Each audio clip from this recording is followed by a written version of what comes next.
Question number 44 है 12 wires each having equal resistance R joined to form a cube as shown in the figure.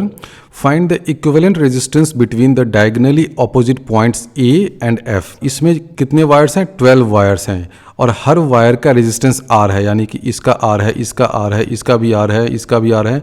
जो भी wire आपको दिख रहा है हर वायर का रेजिस्टेंस R है और A और F के बीच में इक्विवेलेंट रेजिस्टेंस आपको फाइंड करना है। तो ऐसे सर्किट्स में जब भी क्वेश्चन आए तो उसका एक तरीका ये होता है कि आप मान लेते हैं कि चलो भाई मान लेते हैं कि इस A और F के बीच में हमने एक बैटरी कनेक्ट कर दिया है और ये बैटरी कुछ करंट प्रोवाइड कर रहा है। यहाँ से मान लेते हैं कि I करंट एंटर करता है और उसके बाद आप देखते हैं कि इस वोल्टेज V और I में क्या रिलेशन आता है। कुछ करते करते लास्ट में अगर आपको ये कुछ मिल जाता है कि this I is equal to और V में कुछ रिलेशन अगर ऐसा आ जाए कि आप लिख सकते हैं कि V is equal to R equivalent into I, अगर ऐसा आ गया तो जो R इक्विवेलेंट है वही इक्विवेलेंट रेजिस्टेंस हो जाता है। तो इस तरह के सर्किट को सॉल्व करने का बेसिक फंडा तो यही होता है कि आप अज्यूम कर लेते हैं कि एक साइड से करंट I एंटर कर रहा है और दूसरे साइड से ऑब्वियसली इधर से I एंटर कर रहा है तो इधर से I ही निकलेगा।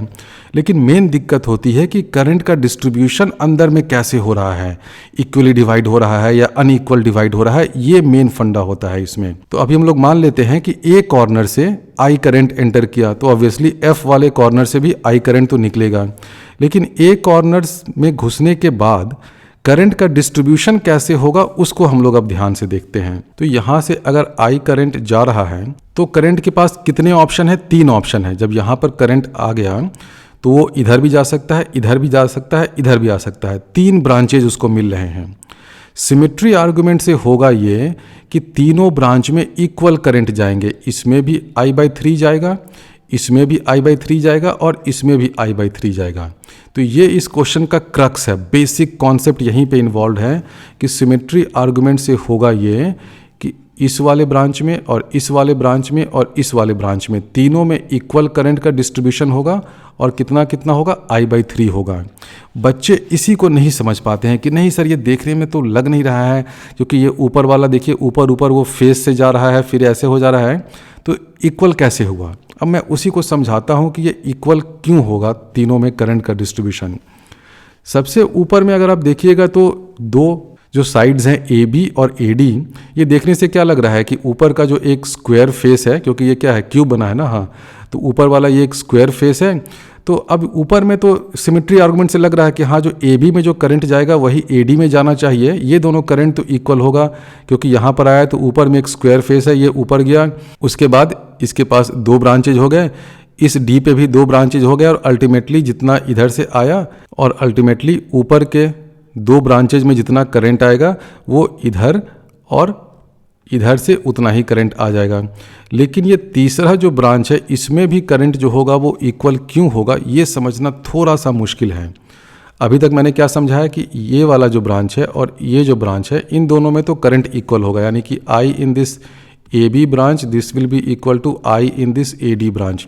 इसको तो बच्चे समझ जाते हैं, उनको लगता है कि हाँ सर ये स्क्वायर फेस जैसा दिख रहा है, यहाँ पर मैं आ जाऊँगा तो मुझे इस साइड जाऊँ या इस साइड जाऊँ कोई अंतर नहीं दिखेगा, क्योंकि इस साइड जाने पे भी मेरे पास एक साइड जाने के बाद 2 ब्रांचेज मिलते हैं, इधर भी आने के बाद यहाँ पर 2 ब्रांचेज मिलते हैं, तो अल्टीमेटली AB और AD का करंट तो इक्वल होगा। यहाँ तक सबको समझ में आ गया। लेकिन ये AH का करंट भी क्यों इक्वल होगा इसको मैं दूसरे तरीके से समझाता हूँ। अगर आप इस क्यूब को 90 डिग्री से फ्लिप कर दीजिए, रोटेट कर दीजिए, यानी कि आप इस A और F को, इस कॉर्नर को वैसे ही अपने मान लीजिए कि इस A और F कॉर्नर को अपने 2 हाथों से पकड़े हुए हैं इस क्यूब के, और इसको 90 डिग्री से अगर आप फ्लिप कर देते हैं तो जो ये वाला फेस है वो तो उधर चला जाएगा और अभी जो सामने जो स्क्वायर फेस मेरे सामने है कौन सा, ये वाला ADHG, ये जो अभी मेरे फ्रंट फेसिंग है ये फ्रंट फेसिंग टॉप में चला जाएगा। ठीक है, ये हो जाएगा। तो जब ये फ्रंट फेसिंग टॉप में चला जाएगा तब क्या आपको दिखेगा कि अच्छा ये AD और ये AH उस टॉप स्क्वायर के 2 साइड्स हैं। देखिए क्या हुआ, मैं कह रहा हूं कि इस A और F को हाथों से पकड़ लीजिए, कॉर्नर को कान पकड़ के पकड़े रहिए और इस क्यूब को 90 डिग्री से रोटेट कर दीजिए। तो क्या हो जाएगा, ये जो AD है वो उधर चला जाएगा, ये जो AH है इधर आ जाएगा। इसको थोड़ा विजुलाइज करिए, हाथ में एक क्यूब लेकर खुद घुमा के देखिए, बहुत सिंपल है। तो उस केस में क्या हो जाएगा कि टॉप में एक स्क्वायर फेस है, तो आपको क्या दिखेगा कि this I in AD will be equal to I in AH, और I in AD हमने पहले ही दे रखा है कि I AB के बराबर है, यानी कि तीनों जो ब्रांचेज हैं तीनों में करंट इक्वल होगा। और ध्यान रखिए इस क्यूब को मैंने 90 डिग्री से फ्लिप कर दिया है, रोटेट कर दिया है, उससे किसी भी बॉडी का रेजिस्टेंस में तो कोई चेंज होगा नहीं ना। मान लीजिए कि आपको ये मैंने एक क्या दिया है, ये एक सिलेंड्रिकल या किसी भी शेप का कोई ऑब्जेक्ट दे दिया है और बोल रहा हूँ कि भाई इसका रेजिस्टेंस R है। अब इस ऑब्जेक्ट को अगर मैं 45 डिग्री से या 50 डिग्री से गोल ऐसे घुमा दूँ अपने एक्सिस के अबाउट, तो रोटेशन होने से किसी भी बॉडी का रेजिस्टेंस तो चेंज नहीं होता है ना। रेजिस्टेंस का फॉर्मूला क्या होता है, R=ρL/A होता है, मोस्ट एलिमेंट्री फॉर्मूला। इसमें कोई रोटेशन वगैरह का तो लफड़ा है नहीं। तो आप अगर इस क्यूब को 90 डिग्री से रोटेट कर देंगे तो भी इस क्यूब का रेजिस्टेंस एग्जैक्टली वही रहेगा जो पहले है, रेजिस्टेंस में कोई फर्क नहीं पड़ने वाला है। लेकिन रोटेट करने से क्या हो जाएगा कि ये जो AH वाला साइड है ना, ये आपको टॉप में दिख जाएगा। अभी आपको लग रहा था ना कि जो टॉप के जो स्क्वायर फेसेज हैं उनके दो साइड्स में करंट तो इक्वल है, तो अब रोटेट करेंगे तो ये जो AH है वो भी टॉप के स्क्वायर फेस का एक साइड बन जाएगा, तो करंट इक्वल हो जाएगा। तो इस की स्टेप को समझिए कि करंट क्यों इक्वल होगा। इसको जब आपने समझ लिया तो उसके बाद तो ये क्वेश्चन बिल्कुल हलवा है। तो अभी हमने क्या बता दिया कि करंट तीनों में इक्वल होगा, और करंट अगर यहाँ से I जा रहा है तो तीनों ब्रांच में क्या हो जाएगा, I/3 करंट हो गया। तो यहाँ पे मान लेते हैं कि I/3 करंट घुसा। अब जब करंट यहाँ पे आ रहा है तो ऑब्वियसली अब क्या होगा, यहाँ पे भी करंट के पास दो ऑप्शन है, इधर भी जा सकता है, इधर भी जा सकता है। एंड ऑब्वियसली यहाँ पे भी सिमेट्री आर्गुमेंट होगा, क्योंकि जब I/3 यहाँ पर आ गया तो दोनों ब्रांचेज में इक्वल करंट का डिस्ट्रीब्यूशन होगा, क्योंकि कोई भी ब्रांच ऐसा नहीं है जो दूसरे से अलग है। अगर इधर कुछ करंट जा रहा है तो उतना ही करंट इधर भी आना है, यानी कि दोनों ब्रांचेज में I/6 और I/6 करंट आ जाएंगे। यहाँ पे मैं नीचे की बात कर रहा हूँ, जो ग्रीन वाला दो ब्रांच है। तो ये पूरा करंट का डिस्ट्रीब्यूशन हुआ कि यहाँ पे तो I/3 डिस्ट्रीब्यूशन हुआ। उसके बाद जो अगला जो कॉर्नर आया उस कॉर्नर पे भी करंट्स आधा आधा डिवाइड हो गया, और अल्टीमेटली सारे करंट्स मिल करके वापस F पे जब आएंगे तो F पे कितने साइड्स आएंगे, 3 साइड्स आएंगे, ये और तीनों साइड में I/3 करंट होगा। तो अभी तो आपने करंट का डिस्ट्रीब्यूशन कर दिया, लेकिन इससे आप क्या करेंगे, इससे आप ये करेंगे कि जब V और I में इक्वेशन लिखेंगे तो क्या हो जाएगा। मान लेते हैं कि इस सर्किट को मैं कंप्लीट ही कर देता हूँ ऐसे, ठीक है। वोल्टेज V को ऐसे मैंने कर दिया, यहाँ से I करंट गया। तो अब कोई भी एक लूप ले लें, कोई भी लूप का मतलब ये है कि मान लीजिए कि करंट यहाँ से चला और ये A से H आया, H से G आया, G से F आया, ये कर देते हैं। ऐसे करंट गया A से H, H से G, G से F और वापस ऐसे आ गया। तो इस लूप में जब आप हर साइड्स के अक्रॉस ड्रॉप ऐड करते जाएंगे तो अल्टीमेटली V पे पहुंच जाएंगे। तो वही मैं करता हूं। तो क्या हो जाएगा, V इज इक्वल टू क्या हो जाएगा, सबसे पहले A से H आने में कितना वोल्टेज ड्रॉप होगा, I/3 करंट है, रेजिस्टेंस R है, तो क्या हो जाएगा I/3 into R, plus voltage drop आप करिए अगले ब्रांच में। अगला कौन सा ब्रांच मैंने लिया था, A से H आया और H से G, तो H से G में कितना करंट गया, अभी मैंने दिखाया ना कि I/3 करंट आया और 2 भाग में डिवाइड हुआ, यानी कि H से G जाने में I/6 करंट है। तो क्या हो जाएगा plus I/6 into R, plus अब करिए G से F जाने में, तो ऑब्वियसली G से F वाला जो ब्रांच है इसमें तो I/3 करंट ही होगा, क्योंकि देखिए F कॉर्नर पे 3 साइड से ब्रांच आ रहे हैं, ये CF, ये EF और ये GF, तीनों में इक्वल करंट होना है बिकॉज ऑफ सिमेट्री रीजन्स। तो GF वाला जो ब्रांच है इसमें I/3 करंट होगा, तो इसको आप ऐड करेंगे तो ये हो जाएगा प्लस I/3 इंटू R। अब इसको सिंप्लीफाई कर दीजिए। अब इसको सिंप्लीफाई करके आप R इक्विवेलेंट बहुत आसानी से निकाल सकते हैं। I/3 प्लस I/3 करेंगे तो 2I/3 हो जाएगा, प्लस I/6 करेंगे यहाँ पे तो ये पूरा ऐड करेंगे तो हो जाएगा V is equal to 5I/6R। अब आप इसमें V/I कर दीजिए तो V/I क्या आ जाएगा 5/6R, और V/I क्या हो गया, ये R इक्विवेलेंट के बराबर हो गया, यानी कि इस पूरे सर्किट का इक्विवेलेंट रेजिस्टेंस क्या हो जाएगा 5/6R। तो मेन स्टेप यहाँ तक पहुँचना है, इसके बाद तो सिंपल कैलकुलेशन है कि आपने V इक्वल टू ऐसे लिखा, इसको ऐड किया तो V इक्वल टू 5I/6R हो गया। अब V/I कर दीजिए तो 5/6R, यानी कि V/I क्या होता है, कोई भी एक सर्किट हो उसमें V और I में क्या रिलेशन होता है, R इक्विवेलेंट इंटू I होता है, यानी कि V/I हो गया R इक्विवेलेंट। तो R इक्विवेलेंट की वैल्यू हो जाएगी 5/6 into small r। Question number 45 है, find the equivalent resistances of the network shown in the figure between points A and B. ये ए एंड बी है और इसके बीच में इक्विवेलेंट रेजिस्टेंस आपको फाइंड करना है। 5 डिफरेंट सर्किट्स दे रखे हैं, बारी बारी से मैं सबको सॉल्व करता हूँ। पहला सर्किट देखिए, पहले सर्किट में क्या है, ए और बी के बीच में एक तो ये आर रेजिस्टेंस है, दूसरा क्या है, ये आर है और उसके बाद ये ट्रायंगल जैसा पोर्शन है ना, राइट एंगल ट्रायंगल। तो सबसे पहले देखिए, ये जो राइट एंगल ट्रायंगल है उसमें क्या हो रहा है, यहाँ से करंट आएगा तो एक इधर करंट का ब्रांच है और एक इधर करंट का ब्रांच है। यानी कि अगर आप इस राइट एंगल ट्रायंगल की बात अगर करें, ये जो है ना टॉप राइट कॉर्नर में जो ट्रायंगल है, तो उसमें क्या है, एक आर है फिर एक आर है और ये दोनों आर एक दूसरे से सीरीज में है, यानी कि 2R हो गया। और ये एक आर और इसमें जुड़ा हुआ है, यानी कि 2R और ये आर पैरेलल में है। तो अगर आप सिर्फ इस राइट एंगल ट्रायंगल की बात करें जो टॉप राइट कॉर्नर में है, तो उसका इक्विवेलेंट क्या हो जाएगा, उसका इक्विवेलेंट हो जाएगा 2R और R पैरेलल में। 2R और R पैरेलल में है तो उनका इक्विवेलेंट हो जाता है 2R into R by 3R, ये हो जाएगा 2/3R। तो अभी 2/3R किसका इक्विवेलेंट रेजिस्टेंस आया, इस कॉर्नर का। अब ये जो कॉर्नर में जो रेजिस्टेंस है वो क्या है, इस आर के सीरीज में है, क्योंकि करंट यहाँ से घुस रहा है आर के साइड से और उसके बाद उसको ये 2/3R मिला, यानी कि ऊपर वाले ब्रांच का पूरा इक्विवेलेंट क्या हो जाएगा, अभी मैं इसको लिखता हूँ तो वो हो जाएगा दिस आर प्लस अभी जो मैंने लिखा था ना 2/3R, ये तो इन दोनों का सम करेंगे तो हो जाएगा ये 5/3R। तो ये 5/3R किसका हुआ, सिर्फ ऊपर वाले का हुआ, क्योंकि ये R इधर था और ये जो ट्रायंगल था इसका था 2/3R। तो ऊपर वाले ब्रांच का ए और बी के बीच में देखिए, एक तो ये ब्रांच है जो हॉरिजॉन्टल है, उसकी भी बात ही नहीं हो रही है। ऊपर वाला जो ब्रांच है उसका इक्विवेलेंट हो गया 5/3R।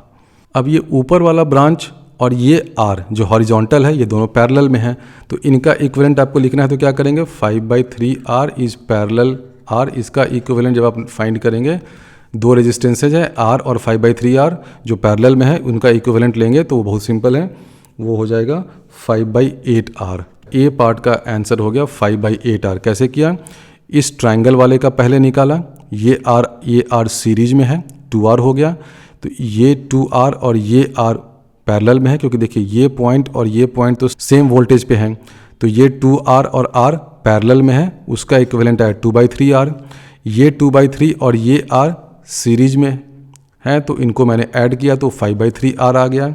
ये 5/3R और ये नीचे हॉरिजॉन्टल वाला R पैरेलल में है, तो इन दोनों का इक्विवेलेंट निकाला तो आंसर हो गया 5/8R। अब बी पार्ट करते हैं, ए यहाँ पर है और बी यहाँ पे है, लेकिन बी देखिए जहाँ पर है वो एक्चुअली क्या है, ये सर्कल में है, यानी कि ये पूरे को आप बी कह सकते हैं, क्योंकि पूरा जो ये सर्कल वाला पोर्शन है सभी सेम पोटेंशियल पे होंगे, यानी कि इसका भी पोटेंशियल वही होगा जो बी का पोटेंशियल है, इसका भी पोटेंशियल वही होगा, इसका भी वही पोटेंशियल हो गया। यानी कि ये जो तीन रेजिस्टेंस है ना, ये तीनों रेजिस्टेंस पैरेलल में है। क्यों, क्योंकि इनका एक एंड तो देखिए वोल्टेज ऑफ बी पे है, दूसरा एंड देखिए यहाँ पे है, यानी कि ये तीनों रेजिस्टेंस पैरेलल में हो गया, क्योंकि इनके दोनों एंड्स जो हैं वो सेम पोटेंशियल डिफरेंस पे हैं। एक यहाँ पर एंड है, दूसरा एंड यहाँ पे, एक एंड यहाँ पे, दूसरा एंड यहाँ पे, एक एंड यहाँ पे, दूसरा एंड यहाँ पे। तो ये तीनों जो R हैं, इनका जब इक्विवेलेंट लेंगे तो क्या हो जाएगा, तीन रेजिस्टेंसेज इक्वल रेजिस्टेंसेज अगर पैरेलल में हो तो क्या हो जाएगा, R/3 हो गया। अब ये R/3 और ये R क्या है, सीरीज में है, तो इक्विवेलेंट रेजिस्टेंस क्या हो जाएगा, R + R/3। इसको करेंगे तो ये हो जाएगा 4R/3।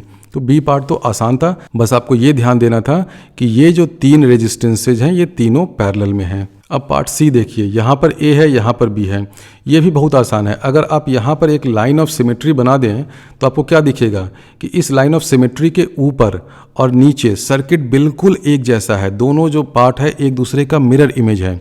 तो जैसा कि मैंने पहले बहुत सारे क्वेश्चंस में कराया है, जो ऊपर करंट जाएगा इधर अगर आई जा रहा है तो इधर भी आई जाएगा, वापस जब करंट आना है इधर आई आएगा तो इधर भी आई आएगा।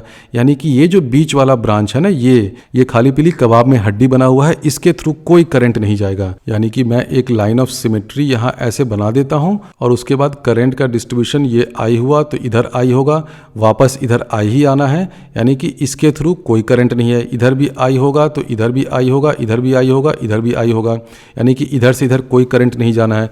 यानी कि जो बीच वाला पोर्शन है इसका कोई रोल नहीं है, इसको आप धड़ल्ले से हटा सकते हैं। इस रेजिस्टेंस को, तो इसको अगर मैं हटा दूं तो उसके बाद तो ये क्वेश्चन 1 मिनट का हो गया। देखिए अब क्या है, अब तो इस क्वेश्चन में कुछ है ही नहीं।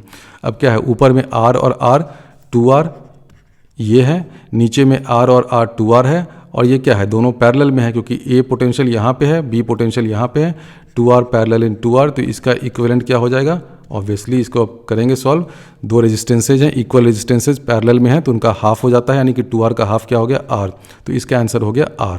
डी पार्ट है, A यहाँ पर है और B यहाँ पर है, ये तो और भी सिंपल है। आप देख सकते हैं कि जो 4 रेजिस्टेंस हैं उन चारों रेजिस्टेंस का जो एक एंड है वो एक ही पोटेंशियल पे, देखिए ये चारों जिसको मैंने अभी डॉट किया है ये चारों किस पोटेंशियल पे है, पोटेंशियल ऑफ B, और दूसरा एंड जो है वो किस पर है, पोटेंशियल ऑफ A, यानी कि चारों रेजिस्टेंस जो है वो पैरेलल में है।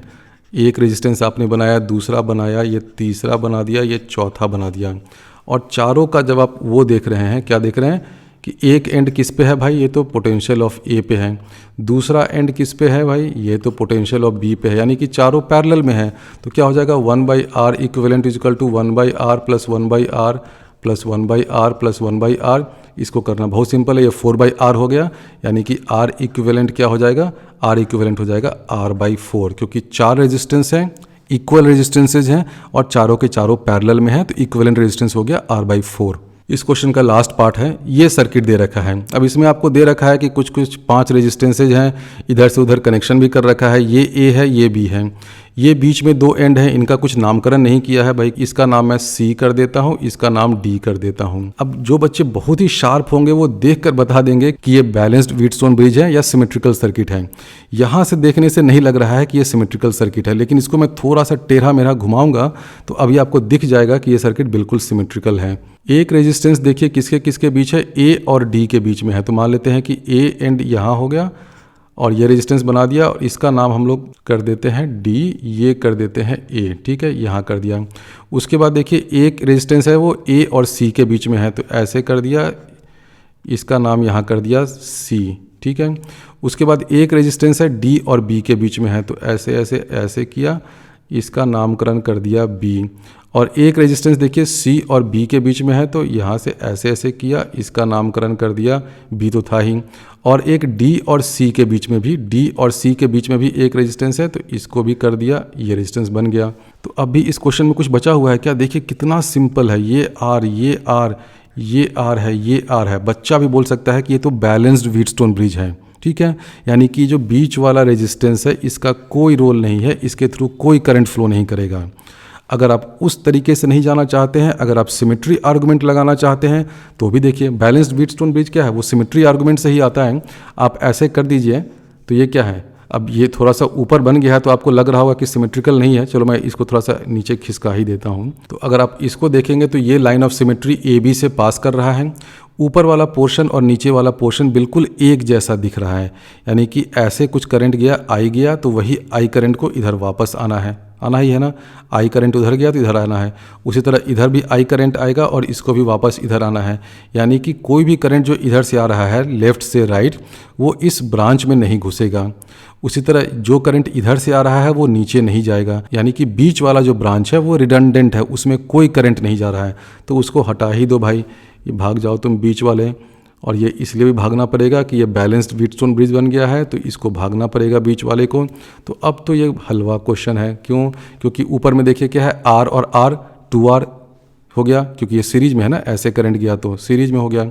नीचे में भी क्या है, R और R, ये भी सीरीज में है, और ये ऊपर वाला और नीचे वाला दोनों एक दूसरे के पैरेलल में है, यानी क्या हो गया, 2R is in parallel with another 2R, तो इक्विवेलेंट क्या हो जाएगा, ऑब्वियसली R इक्विवेलेंट हो जाएगा, यानी कि A और B के बीच में इक्विवेलेंट रेजिस्टेंस क्या हो गया, R।